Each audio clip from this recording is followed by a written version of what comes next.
Marking 50 years since the emergency and taking a swipe at Rahul Gandhi for frequently invoking the constitution, Prime Minister Modi launched a sharp attack on Congress regime, calling it a grave betrayal of constitutional values and reiterated BJP's commitment to strengthening the principles in the Indian constitution.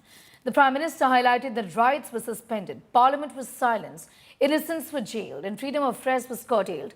He said that Congress had placed democracy under arrest. Well, as BJP Samvidhan Hatya Divas, the Prime Minister announced that a book recounting his experiences during the emergency titled The Emergency Diaries, Years That Forged a Leader. Home Minister Amit Shah called emergency the darkest chapter in India's history and will flag off the BJP's Democracy Yatra. He said the period is proof of Congress's anti-democratic mindset.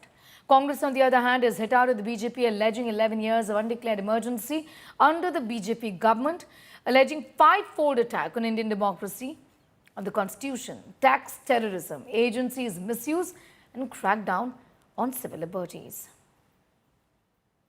कल संविधान हत्या का दिन है और मैं मानता हूं कि संविधान हत्या दिन के दिन को देश भर में मनाकर पूरे युवाओं को और किशोरों को ये संस्कार हम आगे की पीढ़ी के लिए, आगे के 50 साल के लिए दे, ये हम सबका कर्तव्य है। बर्बरता इतनी अनेक जगह पर हुई थी और क्रूरता इतनी अनेक जगह हुई थी।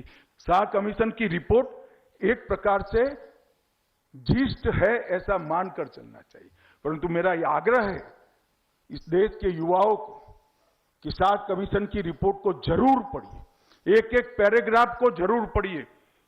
वो आप में जागरूकता बढ़ेगा।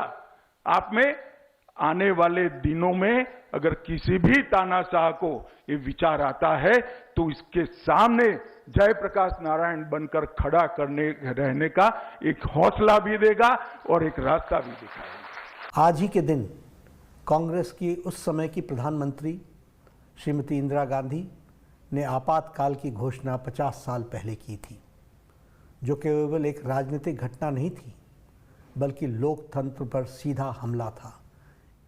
50 वर्ष बाद भी कांग्रेस उसी मानसिकता के साथ जी रही है। उसकी नीयत आज भी वैसी ही तानाशाही वाली है। संविधान बचाव की बात अब कर रहे हैं।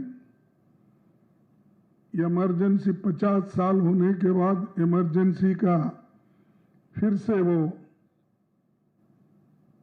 बार बार दोहरा रहे हैं। जो चीज को सभी ने भूल दिया था और ये जो चीज समाप्त हो गई थी, इसको उछालने के लिए वो फिर कोशिश कर रहे हैं।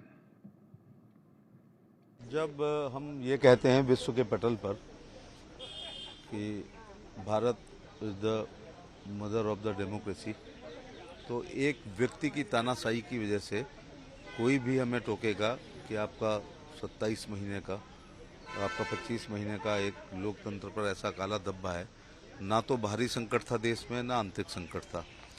एक संवैधानिक संकट था कि इंदिरा गांधी के इलेक्शन को निरस्त कर दिया गया था। तो अपनी कुर्सी बचाने के लिए उन्होंने आपातकाल लगाया और संपूर्ण विपक्ष को जेल भेजा। She did not follow the obligation of a recommendation to declare internal emergency to be placed in her cabinet meeting.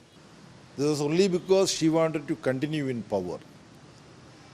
On June 12, 1975, Allahabad High Court verdict came on her election case. Rajnarayan filed a complaint against Mrs. Gandhi that Mrs. Gandhi violated People's Representation of Act.